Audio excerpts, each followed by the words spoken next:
रसूल अल्लाह सल्लल्लाहु अलैहि वसल्लम जब शब-ए मेराज के दौरान बैतुल मक़दिस की ओर जा रहे थे तो मिस्र के पास एक जगह से गुजरे। वहां पर निहायत ही आला और ज़बरदस्त खुशबू आने लगी। आप सल्लल्लाहु अलैहि वसल्लम ने हज़रत जिब्राइल अलैहिस्सलाम से पूछा, ये खुशबू कैसी है? जवाब मिला कि यह खुशबू फ़िरौन की बेटी की बांदी मशात्ता और उसके बच्चों की कब्र से आ रही है। फिर हज़रत जिब्राइल अलैहिस्सलाम ने इस वाक्य को आप सल्लल्लाहु अलैहि वसल्लम को सुनाया। फ़िरौन की बेटी की वह बांदी खुफिया तरीके से इस्लाम कबूल कर चुकी थी। एक दिन जब वह फ़िरौन की बेटी के बाल कंघी कर रही थी तो अचानक कंघी उसके हाथ से गिर गई। इसे उठाते वक्त उसकी जुबान से बेसाख्ता बिस्मिल्लाह अल्लाह के नाम से निकल गया।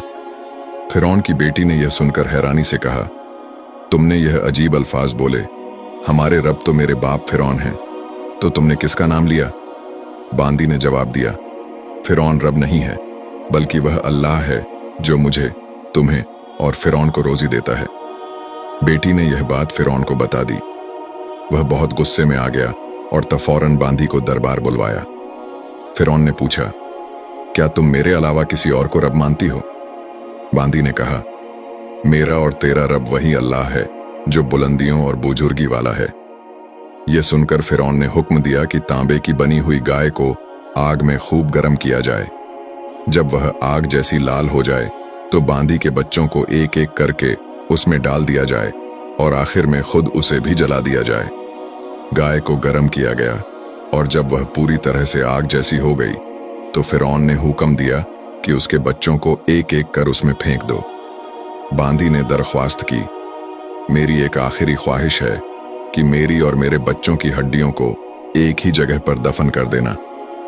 फ़िरौन ने यह कबूल कर लिया। उसके बच्चों को उसकी आंखों के सामने उस गर्म आग में फेंक दिया गया। वे फौरन जलकर राख हो गए। सबसे छोटे बच्चे की बारी आई जो अभी उसकी छाती से दूध पी रहा था। जब सैनिक उस बच्चे को खींच कर ले जा रहे थे तो बांदी के दिल में भारी दुख और अंधेरा छा गया। तभी अल्लाह ने उस बच्चे को बोलने की कुव्वत दे दी। उसने अपनी मां से ऊंची आवाज में कहा, अम्मी परेशान न हो, सच्चाई के लिए जान देना सबसे बड़ी नेकी है। इस पर बांदी ने सब्र किया। सबसे छोटे बच्चे को भी आग में डाल दिया गया और आखिर में खुद मां को भी। यह जबरदस्त और आला खुशबू उसी जन्नती महल से आ रही है। सुभान अल्लाह। ऐसे ही इस्लामिक वाकयात के लिए हमारे पेज को फॉलो और शेयर जरूर कर लें। जज़ाकल्लाहु खैर।